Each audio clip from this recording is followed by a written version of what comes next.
ಅವರೊಂದು ಪಾರಮಾರ್ಥಿಕ ಚಂದ್ರೋದಯ ಅಂತ ಒಂದು ಪುಸ್ತಕವನ್ನು ತರ್ತಾ ಇದ್ರು. ಅಂಬಾಬಾಯಿಯ ರಚನೆಗಳೆಲ್ಲ ಆ ಪುಸ್ತಕದಲ್ಲಿ ಮೊದಲು ಪ್ರಿಂಟ್ ಆಯಿತು. ಹೀಗಾಗಿ ಮತ್ತೆ ವರ್ಷಕ್ಕೊಮ್ಮೆ ಎಲ್ಲ ಶಿಷ್ಯರನ್ನು ದೇವರಾಯನದುರ್ಗದಲ್ಲಿ ಕರೀತಾ ಇದ್ರು. ದೇವರಾಯನದುರ್ಗ ಬೆಟ್ಟದಲ್ಲಿ ಕರೀತಾ ಇದ್ರು. ಅಲ್ಲಿ ಅಂಬಾಬಾಯಿ ಆಡ್ತಾ ಇದ್ರು. ಹಾಗಾಗಿ ಗುರುಗಳ ಜೊತೆಯಲ್ಲಿ ಒಂದು ಗ್ರೂಪ್ ಫೋಟೋ, ಇವರೆಲ್ಲೋ ಒಂದು ಮೂಲೆಯಲ್ಲಿ ಆ ಫೋಟೋ ಮೇಲೆ ಒಂದು ಸಾಸಿವೆ ಕಾಳಿಟ್ರೆ ಇವ್ರ ಮುಖ ಮುಚ್ಕೊಂಡ್ಬಿಡುತ್ತೆ, ಅಷ್ಟು ಚಿಕ್ಕ ಒಂದು ಫೋಟೋ. ಅವರಿಗೆ ನಾವು ನಮ್ಮ ಕುಟುಂಬದವರೆಲ್ಲ ಶತಮಾನೋತ್ಸವ ಮಾಡಿದ್ವಿ. ಅವಾಗ ನಮ್ಮ ಮೇಡಮ್ದು CD-ನ ಅವರು ಸ್ಟೂಡೆಂಟ್ಸ್ ಆಡಿರೋ CD-ಯನ್ನು ತಂದ್ವಿ.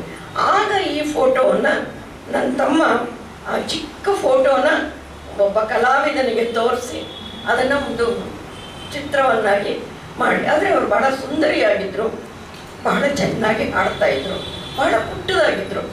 ಇಷ್ಟನ್ನು ನಮ್ಮ ತಾಯಿ ಯಾವಾಗವಾಗ ಹೇಳ್ತಾಯಿದ್ರು.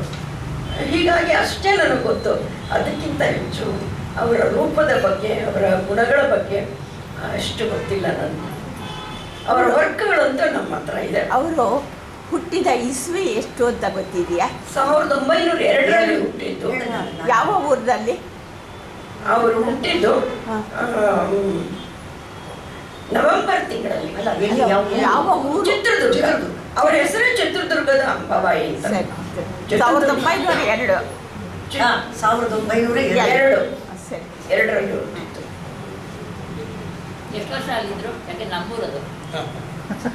ನಮ್ದು ಅದೇ ಊರು, ಅದಕ್ಕೆ ನಮ್ಮೂರು ಅದೇ ಚಿತ್ರದುರ್ಗನ. ಆ ಚಿತ್ರದುರ್ಗದಲ್ಲಿ ಈಗಲೂ ಕೆಲವರು ತುಂಬಾ ಹಳಬರಿದ್ದಾರೆ. ಅವರನ್ನ ನೋಡಿಲ್ಲ, ಅವ್ರ ತಾಯಿಯಿಂದ ಅವ್ರ ಬಗ್ಗೆ ತಿಳ್ಕೊಂಡವರು. ಮುರುಘಾದ್ರಿ ಶಯನ ವಿಠಲ ಅಂತ ಹೇಳಿ ಚಿತ್ರದುರ್ಗದಲ್ಲಿ ಬಹಳ ಫೇಮಸ್ ಆಗಿದ್ರು. ಮತ್ತೆ ರಾಮಚಂದ್ರ ರಾವ್ ಅಂತ ಎಜುಕೇಶನ್ ಡಿಪಾರ್ಟ್ಮೆಂಟಲ್ಲಿ ಇದ್ರು, ಅವರು ಕೂಡ ಚಿತ್ರದುರ್ಗದಲ್ಲಿದ್ದರು. ಅವರೆಲ್ಲರೂ ಈ ಗುರುಗಳ ಶಿಷ್ಯರಾಗಿದ್ದರು. ಅವ್ರ ಮನೆಯವರು ಕೆಲವರು ಈಗಲೂ ಚಿತ್ರದುರ್ಗದಲ್ಲಿದ್ದಾರೆ. ಅವ್ರನ್ನೆಲ್ಲ ನಾನು ಇದಕ್ಕೋಸ್ಕರ ನಾನು ಭೇಟಿ ಮಾಡಿದ್ದೆ. ಅವ್ರ ಬಗ್ಗೆ ತಿಳ್ಕೊಂಡಿರ್ತಾರೆ ಅಷ್ಟೇ. ಚಿತ್ರದುರ್ಗದಲ್ಲಿ ಈಗ ಮೊದಲ ಥರ ಇಲ್ಲೋ ಇಲ್ಲ. ಚಿತ್ರದುರ್ಗ ಒಂದು ಕಾಲದಲ್ಲಿ ಬಹಳ ವರ್ಷ ಚಿತ್ರದುರ್ಗದಲ್ಲಿದ್ದರು. ಅವರಿಗೆ ಹೇಳಿ, ಇದು ಅಂದರೆ 1902ರ ಕಾಲಘಟ್ಟದಲ್ಲಿ ನಾನು ಜೋರಾಗಿ ಹೇಳ್ತೀನಿ.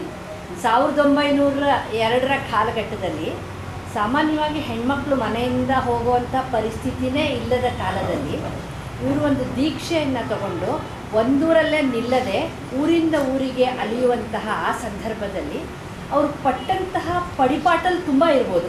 ಖಂಡಿತ ಅದು ನನ್ನ ದೃಷ್ಟಿಯಲ್ಲಿ ತುಂಬ ಮುಖ್ಯವಾದಂಥ ಒಂದು ಅಂಶ. ಯಾಕೆ ಅಂತಂದರೆ ಬೇರೆಯವ್ರಿಗೆ ಅದು ದಾರಿ ತೋರಿಸುವಂತಹ ಒಂದು ಅಂಶದಿಂದ ಅದು ಅವರ ಕೃತಿಗಳಲ್ಲಿ ಯಾವ ರೀತಿ ದಾಖಲಾಗಿದೆ ಅನ್ನೋದ್ರ ಬಗ್ಗೆ ಒಂದು ಸ್ವಲ್ಪ ನೀವು ಬೆಳಚಲ್ಲಿ. ಅವರು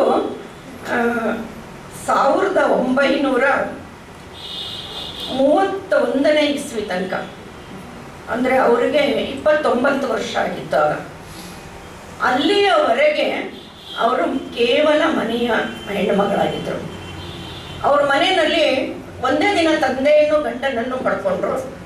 ತಾಯಿ ಮಡಿ ಹೆಣಿಸಿದ್ರು, ಅಜ್ಜಿ ಮಡಿ ಹೆಣಿಸಿದ್ರು. ಅವರು 98 ವರ್ಷ ಬದುಕಿದ್ರು ಅಜ್ಜಿ. ತಾಯಿ ಬೇಗ ಸತ್ರು, ಅಜ್ಜಿ ಬದುಕಿದ್ರು. ಇವ್ರಿಗೆ ನಮ್ಮ ಅಂಬಾಬಾಯಿಯವರ ಇಡೀ ಜೀವನನ 3 ಭಾಗವಾಗಿ ಮಾಡಬಹುದು.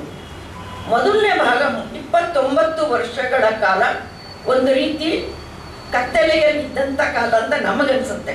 ಆದರೆ ಅವ್ರ ದೃಷ್ಟಿಯಿಂದ ಅದನ್ನು ಅವ್ರು ಹೇಗೆ ಉಪಯುಕ್ತ ಮಾಡಿಕೊಂಡ್ರು ಅಂದರೆ, ಅಜ್ಜಿ 3,500 ದೇವರ ನಾಮಗಳನ್ನು ಹಾಡ್ತಾ ಇದ್ರು. ಅವ್ರ ಅನಕ್ಷರಸ್ಥೆ. ಇಡೀ ಕುಟುಂಬದಲ್ಲಿ ಮೊಟ್ಟ ಮೊದಲ ಮಹಿಳಾ ಅಕ್ಷರಸ್ಥೆ ಅಂಬಾಬಾಯಿ. ಇವರೇ ಮೊಟ್ಟ ಮೊದಲು ಸ್ಕೂಲ್ಗೆ ಹೋಗಿದ್ದು.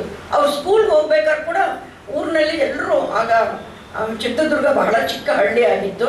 1912ನೇ ಇಸ್ವಿನಲ್ಲಿ ಬ್ರಾಹ್ಮಣ ಮಕ್ಕಳು ಸ್ಕೂಲ್ಗೆ ಹೋಗೋದು, ಹೆಣ್ಣು ಮಕ್ಕಳು ಸ್ಕೂಲ್ಗೆ ಹೋಗೋದು ಅಂದರೆ ಅದು ಮಹಾ ಅಪರಾಧ ಆಗಿತ್ತು. ಆದರೆ ಅವ್ರ ತಂದೆ ಭೀಮಸೇನರಾವ್ ಅಂತ, ಅವರು ಎಲ್ಲರ ತಿರಸ್ಕಾರವನ್ನು, ಹೀಯಾಳಿಕೆಯನ್ನು ಯಾವುದನ್ನು ಲೆಕ್ಕಿಸದೆ ಈ ಜಾಣ ಮಗಳನ್ನು ಕರ್ಕೊಂಡೋಗಿ ಶಾಲೆಗೆ ಸೇರಿಸ್ತಾರೆ. ಯಾಕೆ ಅಂದರೆ ಇವ್ರು 2 ವರ್ಷದಲ್ಲೇ ಇವ್ರು ದೇವ್ರನಾಮ ಹಾಡ್ತಾ ಇರ್ತಾರೆ. 4 ವರ್ಷದಲ್ಲಿ ಅಜ್ಜಿ ಹಾಡೋ ದೇವ್ರನಾಮ ಅಂತಕ್ಕಂಥ ಇವ್ರು ಕಲ್ತ್ಬಿಟ್ಟಿರ್ತಾರೆ. ಹಾಗಾಗಿ ಈಕೆಗೆ ಮೆಮೊರಿ ತುಂಬ ಚೆನ್ನಾಗಿದೆ, ನೆನಪಿನ ಶಕ್ತಿ ಇದೆ ಅಂದ್ಬಿಟ್ಟು ಅಜ್ಜಿಗೆ ಅಗಾಧವಾದ ನೆನಪಿನ ಶಕ್ತಿ. ಅವರು 98 ವರ್ಷದಲ್ಲೂ ಅವ್ರು 33 ವರ್ಷ ಅವರ ದೇವ್ರನಾಮ ಹಾಡ್ತಾ ಇದ್ದಂಥವ್ರು. ಆದ್ದರಿಂದ ಅವ್ರು ಕರ್ಕೊಂಡೋಗಿ ಶಾಲೆಗೆ ಸೇರಿಸ್ತಾರೆ. ಶಾಲೆಗೆ ಸೇರಿಸ್ಬೇಕಾದ್ರೆ ಸಮಾಜದ ಕಟ್ಟುಪಾಡುಗಳನ್ನು ಮೀರಿದ್ರು. ಆದರೆ ಮದುವೆ ಮಾಡ್ಬೇಕಾದ್ರೆ ಮೀರಕ್ಕಾಗಲಿಲ್ಲ. 10 ವರ್ಷಕ್ಕೆ ಮಾಡಿಬಿಟ್ರು. 12-13 ವರ್ಷಕ್ಕೆಲ್ಲ ಮನೆಗೆ ಬರಬೇಕಾಯ್ತು. ಮನೆಯಲ್ಲಿ ಬಹಳ ಕಷ್ಟ ಇತ್ತು. ತಂದೆ ತೀರೋಗ್ಬಿಟ್ಟಿದ್ರು. ಒಬ್ಬ ಅಣ್ಣ ಇದ್ರು, ಅವ್ರಿಗೂ ಮದುವೆ ಆಗೋಗಿದ್ದಾಗಲೇ. ತಮ್ಮ ಇದ್ರು, ತಂಗಿ ಇದ್ರು, ನಮ್ಮ ತಾಯಿ. ಹೀಗಾಗಿ ಬಡತನ ಇದ್ದಿದ್ದರಿಂದ ಇವರು ಎಲ್ಲರ ಮನೆಯಲ್ಲೂ ಕೆಲಸಗಳು ಬೊಕ್ಸಗಳು ಮಾಡಿಕೊಂಡು ಇದು ಮಾಡೋದು. ಆದರೆ ಆ 29 ವರ್ಷ ನನ್ನ ದೃಷ್ಟಿಯಲ್ಲಿ ಬಹಳ ಅಮೂಲ್ಯವಾದ ವರ್ಷ. ಯಾಕೆ ಅಂದರೆ ಅಜ್ಜಿಯ ಜೊತೆಯಲ್ಲಿ ಕೂತ್ಕೊಂಡು ಆ ದೇವ್ರನಾಮ ಕಲಿಯೋದಲ್ಲದೇನೆ ಇವರು ಅಕ್ಷರಸ್ಥರಾದ್ರಿಂದ ಎಲ್ಲವನ್ನು ಅವ್ರ ಅಜ್ಜಿಗೆ ಓದಿ ಹೇಳ್ತಾ ಇದ್ರು. ಕುಮಾರವ್ಯಾಸ ಭಾರತ ಇವ್ರಿಗೆ ಬಾಯಿಗೆ ಬರ್ತಾ ಇತ್ತು. ನಮ್ಮ ತಾಯಿ ಕೂಡ ಕುಮಾರವ್ಯಾಸ ಭಾರತದಲ್ಲಿ ಬಹಳಷ್ಟು ಬಾಯಿನಲ್ಲಿ ಹೇಳ್ತಾ ಇದ್ರು. ನನಗೆ SLC ನಮ್ಮ ತಾಯಿ ನಮ್ಮ ಕುಮಾರವ್ಯಾಸ ಭಾರತ ಪಾಠ ಹೇಳ್ಕೊಡ್ತಾ ಇದ್ರು. ಆ ಮಟ್ಟದ ಕನ್ನಡ ಅವರು ಬರ್ತಾ ಇತ್ತು. ಕುಮಾರವ್ಯಾಸನ್ ಎಷ್ಟು ಚೆನ್ನಾಗಿ ಕಲ್ತಿದ್ದಾರೆ ಅಂದರೆ ಅವರ ರಾಮಾಯಣದಲ್ಲಿ ಕುಮಾರವ್ಯಾಸನ ಪ್ರತಿಭೆ ವಿಪರೀತ. ಅವರ ಇನ್ಫ್ಲೂಯೆನ್ಸ್ ಎಷ್ಟಿದೆ ಅಂದರೆ ಕುಮಾರವ್ಯಾಸನ ಭಾಳಷ್ಟು ಕಡೆ ಅವರು ಫಾಲೋ ಮಾಡ್ತಾರೆ. ಅವ್ರ ಥರನೇ ಪ್ರಾಸಗಳನ್ನು ಕೂಡಿಸೋದಾಗಲಿ, ಅವ್ರ ಥರನೇ ಕಲ್ಪನೆಗಳನ್ನು ಮಾಡೋದಾಗಲಿ ಕುಮಾರವ್ಯಾಸನನ್ನು ಬಹಳಷ್ಟು ಅನುಸರಿಸ್ತಾರೆ ಅವರು.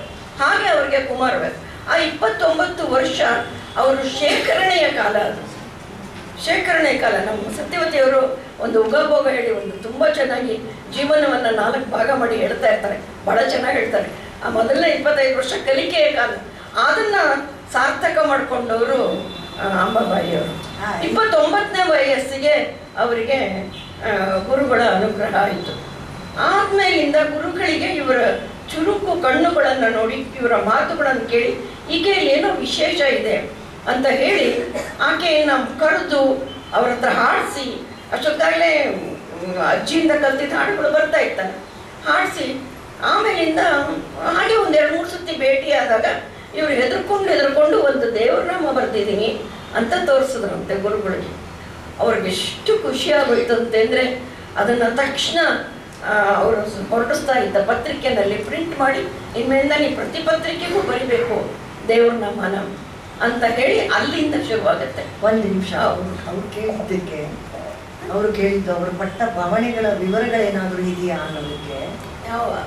ಅದೇ ಆ ಕಾಲದಲ್ಲಿ ಅವರು ಪಟ್ಟ ಭಾವನೆಗಳು ಅದೇ ಹೇಗೆ ತಿರಸ್ಕಾರವು, ಒಂದು ಹಿಂದಿನ ಊರಿಗೆ ಹೋಗುವುದಿಲ್ಲ, ಮುಂದಿನ ಊರು ಗೊತ್ತಿಲ್ಲ, ಈ ತರ ಆ ಭಾವನೆಗಳೆಲ್ಲ ಡೈರಿನಲ್ಲಿ ಕೆಲವು ಕಡೆ ಬರ್ಕೋತಾರೆ. ಆದರೆ ಅವ್ರು ಎಲ್ಲೂ ಯಾರನ್ನು ದೂಷಿಸಲ್ಲ.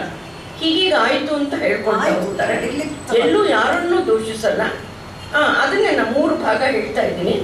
ಇವರು ಯಾವಾಗ ಅವರಿಗೆ ನಮ್ಮ ತಂದೆ ತಾಯಿಯಿಂದ ನನಗೆ ತಿಳಿದಿದ್ದು, ಯಾವಾಗ ಅವರು ದಾಸದೀಕ್ಷೆಯನ್ನು ತಗೋತಾರೋ ಆವಾಗ ಪದೇ ಪದೇ ದೇವರಂದ್ರಕ್ಕೆ ಹೋಗೋದು, ಬೆಂಗಳೂರಿಗೆ ಗುರುಗಳು ಬಂದಾಗ ಬರೋದು. ಆವಾಗ ಒಂದೇ ಸಮಯ ರಚನೆಯನ್ನು ಶುರು ಮಾಡ್ತಾರೆ. ಅವರ 29 ವರ್ಷದ ಭಾವನೆಗಳೆಲ್ಲ ಪಕ್ಕಕ್ಕಿಡ್ತಾರೆ. ಮನೆಗಳಿಗೆ ಹೋಗಿ ಕೆಲಸ ಮಾಡ್ತಾ ಇದ್ದದನ್ನು ಪಕ್ಕಕ್ಕಿಡ್ತಾರೆ.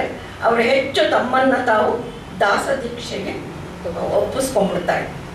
ಆಮೇಲಿಂದ ಆವಾಗಲೇ 38ನೇ ಇಸ್ವಿಗಾಗಲೇ ಅವರು ರಾಮಾಯಣವನ್ನು ಬರೆದ್ಬಿಟ್ಟಿರ್ತಾರೆ.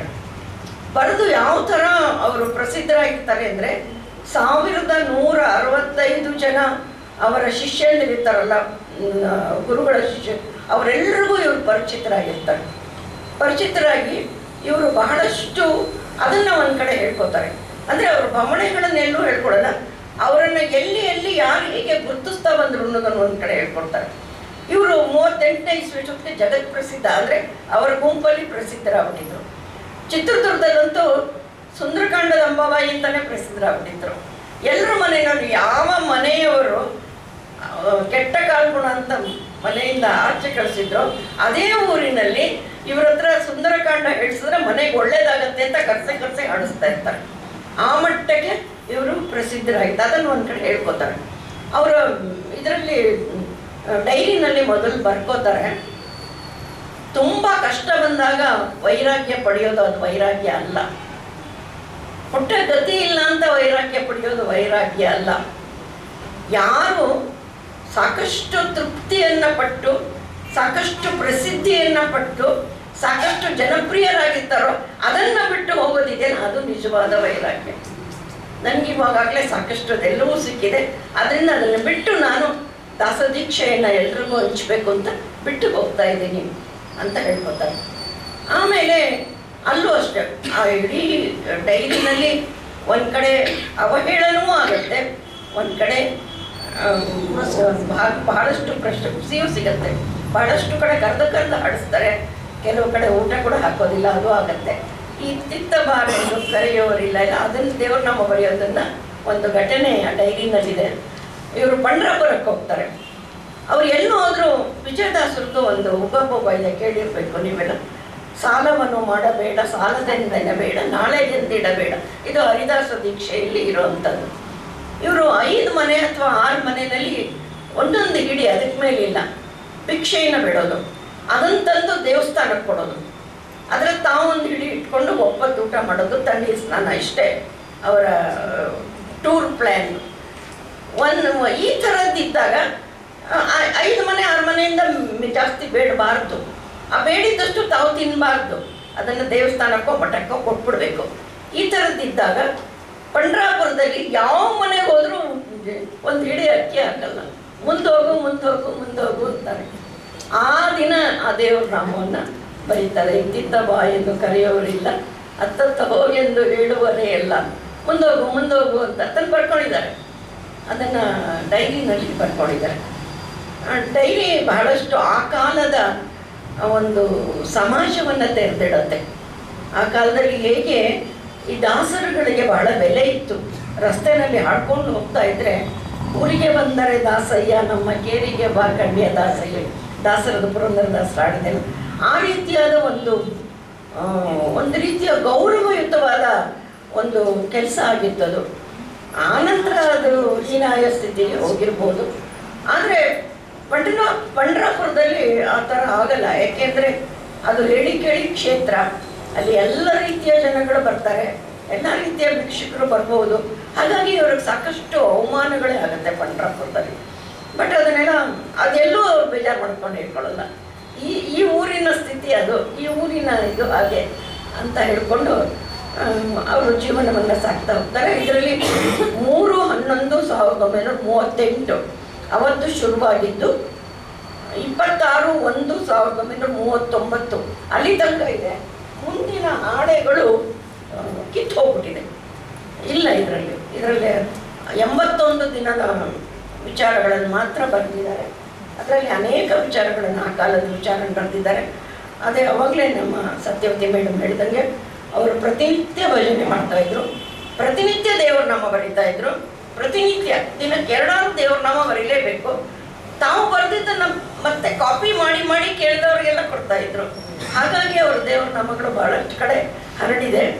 ಮತ್ತು ಒಂದು ಚಂದವಾಗಿ ಗಂಡಸರು ಯಾರು ಹರಿಗುರುಗಳ ಬಗ್ಗೆ ಕೇಳ್ತಾರೋ ಅವ್ರ ಜೊತೆ ಮಾತುಗಳನ್ನು ಆಡ್ತಾಯಿದ್ರು. ತುಂಬ ಒಳ್ಳೆಯ ಮಾತುಗಾರ್ತಿಯಾಗಿದ್ರು. ಅವ್ರ ಮಾತನ್ನು ಕೇಳೋಕ್ಕೆ ಬಂದು ಕೂತ್ಕೋತಾ ಇದ್ರು ಜನ ಅಂತ ಹೇಳಿ ಎಲ್ಲೂ ಜಂಬ ಕೊಡ್ಕೊಳ್ಳಲ್ಲ. ನಾ ಹೇಳಕ್ಕೆ ಹೋದೆ, 4 ಜನ ಬಂದು ಕೂತ್ಕೊಂಡ್ರು, ಅವ್ರು ಇದನ್ನು ಕೇಳಿದ್ರು, ನಾ ಹೇಳಿದೆ ಹರಿಚಿತ್ತ, ಎಲ್ಲವನ್ನ ಕೊನೆಗೆ ಹರಿಚಿತ್ತ, ಗುರುಚಿತ್ತ, ಹರಿಚಿತ್ತ ಅಂತ ಹೇಳ್ಬಿಟ್ಟು ಅಲ್ಲಿಗೆ ನಿಲ್ಲಿಸ್ತಾರೆ. ಇವತ್ತು ಒಂದು ಬಾಳೆಹಣ್ಣು ತಿಂದು 1 ಲೋಟ ನೀರು ಕುಡಿದು ಮಲಗಿದೆ, ಹರಿಚಿತ್ತ. ಊಟ ಇಲ್ಲ, ಊಟ ಏನು ಮಾಡಲಿಲ್ಲ, ನಿಟ್ಟುಪವಾಸ, ರಾತ್ರಿ 1 ಲೋಟ ನೀರು ಕುಡಿದು ಮಲಗಿದೆ, ಹರಿಚಿತ್ತ. ಧಾರವಾಡಕ್ಕೆ ಹೋಗ್ತಾರೆ ರಾತ್ರಿ 12 ಗಂಟೆ, ಲೇಟ್ ಆಗಿಬಿಡುತ್ತೆ ಟ್ರೈನು. 12 ಗಂಟೆ ಇಡೀ ಸ್ಟೇಷನಲ್ಲಿ ಯಾರಿಲ್ಲ, ಎಲ್ಲ ಹಿಡ್ಕೊಂಡು ಹೊರಟಿದ್ದಾರೆ. ಇವ್ರೊಂದು ಕಡೆ ಕೂತಿದ್ದಾರೆ. ಒಂದು ಗುರುಗಳು ಕೊಟ್ಟಿರೋದು ಒಂದು ಅಡ್ರೆಸ್ ಡ್ಯೂಟಿ ಇದೆ, ಅದು ಎಲ್ಲಿಗೆ ಹೋಗಬೇಕೋ ಗೊತ್ತಿಲ್ಲ. ಕೂತಿದ್ದಾರೆ, ಅರ್ಧ ಗಂಟೆ ಆಯ್ತು, 3/4 ಗಂಟೆ ಆಯ್ತು, ಯಾರಿಲ್ಲ. ಏನು ಮಾಡೋದು, ರಾತ್ರಿ 12 ಆಗೋಗಿದೆಯಲ್ಲ ಅಂತ ಯೋಚನೆ ಮಾಡ್ತಾ ಕೂತಿದ್ದಾರೆ. ಆಗ ಯಾರೋ ಒಬ್ರು ಬರ್ತಾರೆ, ಬಂದು ಏನು ಇಲ್ಲಿ ಕೂತಿದ್ದೀರಾ, ಇನ್ನೇನು ಸಮಾಚಾರ ಅಂತ ಕೇಳ್ತಾರೆ. ಇಲ್ಲ, ನಾನು ಇಂಥ ಕಡೆ ಹೋಗಬೇಕು. ಅಯ್ಯೋ ತುಂಬ ದೂರ ಇದೆ. ಅವರು ಯಾರು ಬಂದವರು, ಅವರು ಆ ಸ್ಟೇಷನ್ನಲ್ಲಿ ಯಾವುದೋ ಒಂದು ಕೆಲಸದಲ್ಲಿರೋರು, ಅವ್ರದ್ದು ಕ್ವಾರ್ಟರ್ಸ್ ಅಲ್ಲೇ ಇರುತ್ತೆ. ನಮ್ಮನೆ ಇಲ್ಲೇ ಇದೆ, ಬನ್ನಿ ರಾತ್ರಿ ಮಲಗಿರಿ, ಬೆಳಗಾಗಿದ್ದು ಹೋಗಿ ಅಂತ ಮನೆ ಕರ್ಕೊಂಡು ಹೋಗ್ತಾರೆ. ಆ ಮನೆ ಕರ್ಕೊಂಡು ಹೋಗಿ ಬರೀತಾರೆ. ಇಲ್ಲಿ ನಾನು ಸ್ಟೇಷನಲ್ಲೇ ಇರಬೇಕು ಅಂದ್ಕೊಂಡಿದ್ದೆ, ಈ ಪುಣ್ಯಾತ್ಮ ಒಳ್ಳೆಯವರು ಪಾಪ ಕರ್ಕೊಂಡ್ಬಂದರು, ಕೃಷ್ಣ ಚಿತ್ತ ಹರಿಚಿತ್ತ, ಏನೂ ಆಗಿಲ್ಲ ನನಗೆ, ಚೆನ್ನಾಗಿದೆ ಅಂತ ಬರ್ಕೊತಾರೆ. ಹೀಗೆ ಅವರ ಭಾವನೆಗಳೆಲ್ಲ ಇಷ್ಟಿಷ್ಟೇ. ಇಲ್ಲಿ ನಿಲ್ಲಿಸ್ಬೋದು. ಕಡೆಯ ಅವ್ರ ಹತ್ರ ಇನ್ನೂ ಆ ಭಂಡಾರ ತುಂಬ ಇದೆ. ಅದು ಯಾರು ಬೇಕಾದರೂ ಇದು ಡೈರಿ ದಿನಚರಿ ಪ್ರಕಟವಾದಾಗ ಬಹುಶಃ ಅದು ಒಂದು ಹೊಸ ದಾಖಲೆಯನ್ನೇ ನಿರ್ಮಾಣ ಮಾಡುತ್ತೆ ಅಂತ ನಾನು ಇಲ್ಲೇ ಹೇಳ್ತಾ ಇದ್ದೀನಿ. ಇಷ್ಟು ಅದ್ಭುತವಾಗಿ ಬಂದಿದೆ. ಈಗಾಗಲೇ ಕೆಲವು ಪುಟಗಳನ್ನು ನಾನು ಓದಿದ್ದೀನಿ, ಪೂರ್ಣವಾಗಿ ಓದಕ್ಕಾಗಿಲ್ಲ ಇನ್ನೂ ನನಗೆ. ಹಾಗಾಗಿ ಅದು ಬೇಗ ಬರಲಿ ಮತ್ತು ನಿಮ್ಮೆಲ್ಲರಿಗೆ ಲಭ್ಯವಾಗಲಿ ಅಂತ ಆಶಿಸ್ತಾ, ಅವರದ್ದು ಅತ್ಯಂತ ವಿಶಿಷ್ಟವಾದ 4 ನಡೆಗಳಿಗೆ ಹೊಂದುವಂತಹ ಒಂದು ಮಂಗಳದ ರಚನೆ. 4 ನಡೆಗಳಿಗೆ ತಾನೇ ಕೂತ್ಕೊಳ್ಳುತ್ತೆ. ಚತುರಶ್ರ, ಖಂಡ, ಮಿಶ್ರ ಮತ್ತು ತ್ರಿಶ್ರ. ಅದನ್ನು ಹಾಡಿ ಇವತ್ತಿನ ಕಾರ್ಯಕ್ರಮವನ್ನು ಮುಕ್ತಾಯ ಮಾಡ್ತೇವೆ.